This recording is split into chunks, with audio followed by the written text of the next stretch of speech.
Hi there, my name is Jennifer Clarke, and I am a Zazzle expansion expert. And in this video, we are going to be talking about the Zazzle product Safe and Bleed lines to show you the guidelines on the product that you are designing so that you are printing the product properly so that the customer, when they purchase the product, doesn't have any complaints with returns and or misprinting. Okay, this is a big thing because a lot of people sometimes don't realize the bleed lines are there and or whatever they are printing or creating on a Zazzle product will not be printed properly. And you might have some people who actually return your product or shy away from buying your product because it's not designed properly. Okay, so this is a big one. So pay attention. We're going to share my screen and we're going to be on Zazzle.com. I'm going to show you, first of all, the guidelines that Zazzle has outlined for you. You can see this on their help center and also see this in the back end as well if you are looking up on the Zazzle platform in terms of the safe and bleed lines. So first of all, we are going to click on the guidelines toggle in the design tool, and I'll show you that in a minute when I open up my actual product that I'm going to be designing. But this is the article that Zazzle has written for you in terms of showing you the different guidelines. So the green line means that it's the safe line, and the safe line appears as a green dotted line when you're designing your product. If there are important parts of your design like photos or text that must appear in the product or on the product, keep them inside of this green line, which is the safe line. In this example that Zazzle shows you, some of the text is actually outside of the green line, and then it'll actually be cut off. And you can see that the actual end product, when it's printed and manufactured, half of the save the date text here in the corner is actually not on the product. Even though it might look good on the actual product in the design tool, you have to make sure that it's inside that green line. The red line is the bleed line. The bleed line is the printing term used to indicate the area that will be trimmed off after printing. The bleed line appears as a red line when you're designing your product. Okay, so if you have anything outside of that red line, it'll more or less be cut off by the printing process, especially when we're talking about stationery. Okay, and so you can see that if you want to reach the design all the way to the edge so that there isn't any white space along the edges, then make sure if your photograph is actually part of the background that goes all the way to the edge, you can have your photograph or your picture go off of that red line and outside, because then it'll have that clean cut edge on the photograph. Okay, so make sure that your photo or your background is extended to the bleed line, which is the red line. Even better, let them go past the bleed line, because sometimes the printing process isn't always 100% perfect, and then also that cut line isn't always 100% perfect. So in this example, for example here, the poor use of the bleed line is actually, if you zoom in here, and we'll zoom in really quickly, you can see that that photo is slightly off of that red line and still within the green line and that blue line, and there's a little bit of a white space there. And so the actual printed product has a white space on the edge. And so unfortunately, when someone purchases that product, it might not be visibly shown and or seen very well on the Zazzle product when they're designing, but when the printed product comes to them, they will definitely see that white line. Okay, so make sure that if you have any background images and or photos that you want to extend to the end of the product, then that is going fully past that red line. The blue is the print line, which means that the print line is where they will try to cut and or print your design and or your product.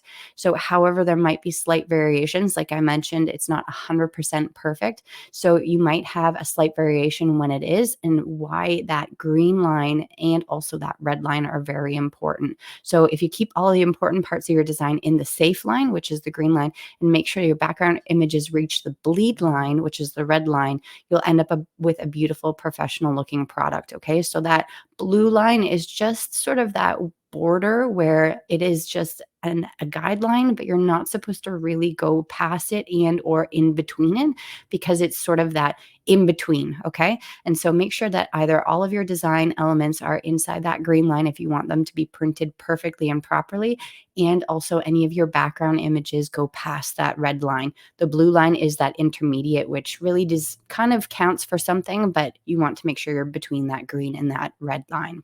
Okay, so you can see here that the design has been put within the parameters of the green line and the red line, and it goes past the blue line, and so you have a beautifully printed product here on the right hand side.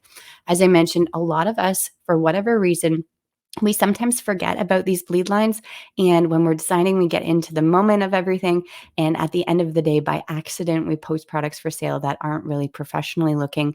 They might look okay on the design tool, but they might not actually be perfect when it actually comes to the printing process, and so you want to make sure that you follow within those guidelines.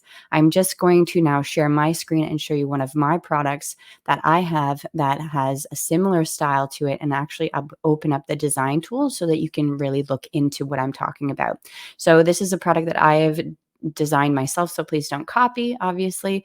This is in my store. So I'm going to just go into the design tool really quickly and show you what I'm talking about. So I have actually an element that is a PNG that I created as my own font text. So for example, if I wanted to scale it to be bigger, and then for whatever reason put it over to the side here and have it between that green and that red line, unfortunately, it will be more or less probably cut off because of the printing process. So the R for the reception to follow won't follow suit, and unfortunately, it will be cut off.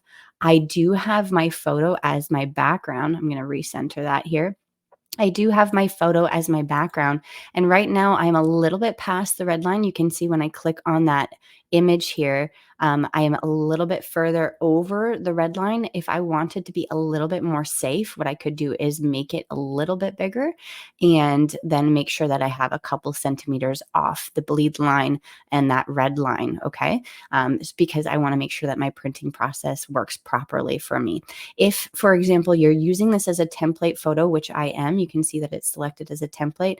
Make sure that you understand that even if you go past that red line, that the people who are customizing your product, that as a customer, has the opportunity to have their own photo more or less fit in that space as well. So for example, on that example with the save the date that the Zazzle Help Forum article showed, it was actually maximized out on the horizontal side of things. And so if you have a customer who has a landscape type photo that goes into the background, because it is a portrait style invitation, you want to make sure that their image actually isn't being cut off. And so the article on Zazzle actually shows sort of something that I wouldn't recommend. I would always recommend using a portrait style picture and or portrait style background for a portrait style orientation of an invitation. If your invitation is landscape, which means it's horizontal and it's, the 5x7, but it's longer as it is taller, then I would use the horizontal or the landscape type picture or photograph. So here you can see that there isn't too much opportunity for a customer to come in and change the image up to their own and then have a lot of material be cut off. If, for example, I put in a different image and had it the other way around, a lot of space on the right-hand side and the left-hand side would actually be cut off. So make sure you're using landscape pictures for a landscape-oriented invitation. And we're speaking more or less about invitations right now, but this applies to any background image that you want to go over the bleed line on any Zazzle product. And or if you're using the horizontal or the landscape the portrait for the portrait and also landscape for the landscape. Okay, so then make sure you have the proper orientation for your invitation and your photos. So make sure that you're always within that green line if you want the images and or any text to be within the printed space and not be cut off, and any backgrounds that you're adding for the image, like I do here with my photograph in the background, you can have it slightly over that red line so that it's that clean cut when it's printed. Okay. Thank you so much for watching this video. If you have any comments or questions about the bleed line and the safe line, put them in the comments below. Like this video, share this video, follow us and subscribe on YouTube. If you have any questions about any other Zazzle tips that you want me to cover on this YouTube channel, then I'd love to hear them. And as always, keep on Zazzling, have fun with it and enjoy. And also explore and understand more about the platform by looking at our prior videos on YouTube. If you want any more information on coaching and or courses that we have on Zazzle training to help you grow your Zazzle business or scale your Zazzle business, you can click the description, any of the links in the description of this video. And I'll also come to elkeclarke.com to learn more about how we can help you start an online business with Zazzle. Thank you so much for watching, and I'll see you in the next one.